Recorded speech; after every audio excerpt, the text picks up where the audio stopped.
புதுக்கோட்டை மாவட்டம் அறந்தாங்கியில் 1975 ஜூலை 4ஆம் தேதி சந்திரன் மற்றும் குமுதம் தம்பதிக்கு மகனாக பிறந்தவர் கோபிநாத். இவர் வணிக மேலாண்மையில் இளங்கலை பட்டப்படிப்பு முடித்துள்ளார்.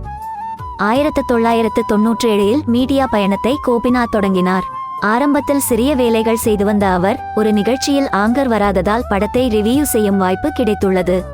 2006இல் பிரபல சேனலில் ஒளிபரப்பான நீயா நானா நிகழ்ச்சி கோபிநாத்தை மக்களிடையே பரிச்சயமான முகமாக மாற்றியது. கோபிநாத் ஆரம்ப காலத்தில் என்டிடிவி போன்ற சில தேசிய ஊடகங்களுக்கு ரிப்போர்ட்டராக பணியாற்றியுள்ளார். இது தவிர ரேடியோ சிட்டியில் சில காலம் ஆர்ஜே வாகவும் பணியாற்றினார். கோபிநாத் இதுவரை 12 புத்தகங்கள் எழுதி வெளியிட்டுள்ளார்.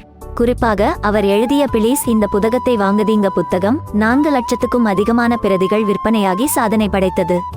அவர் எழுதியதில் பாஸ்வேர்ட் மிகவும் நெருக்கமான படைப்பு என கூறினார். சின்னத்திரை ஊடகத்துறையை தாண்டி வெள்ளித்திரையிலும் கோபிநாத் கால்பதித்துள்ளார். இதுவரை 5 படங்களில் முக்கியமான ரோலில் நடித்துள்ளார். அவரது நிமிர்ந்து நில் படத்தின் கதாபாத்திரம் நல்ல வரவேற்பை பெற்றது. 2010இல் துர்கா என்பவரை கோபிநாத் திருமணம் செய்து கொண்டார். இந்த தம்பதிக்கு வெண்பா எனும் மகள் உள்ளார்.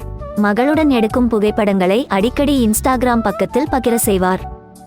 கோபிநாத் மீடியாவில் ஜொலிப்பதற்கு முன்பு பகலில் துணி வியாபாரம் செய்ததாக பேட்டியில் தெரிவித்தார்.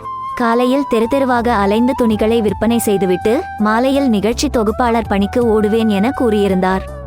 ஊடகத்துறையில் 25 ஆண்டுகளுக்கு மேலாக பயணித்து வரும் கோபிநாத் சிறந்த மோட்டிவேஷன் ஸ்பீக்கராக திகழ்கிறார். ஏராளமான நிகழ்வுகளில் பள்ளி மற்றும் கல்லூரி மாணவர்களுடன் பல தலைப்புகளில் உரையாடியுள்ளார்.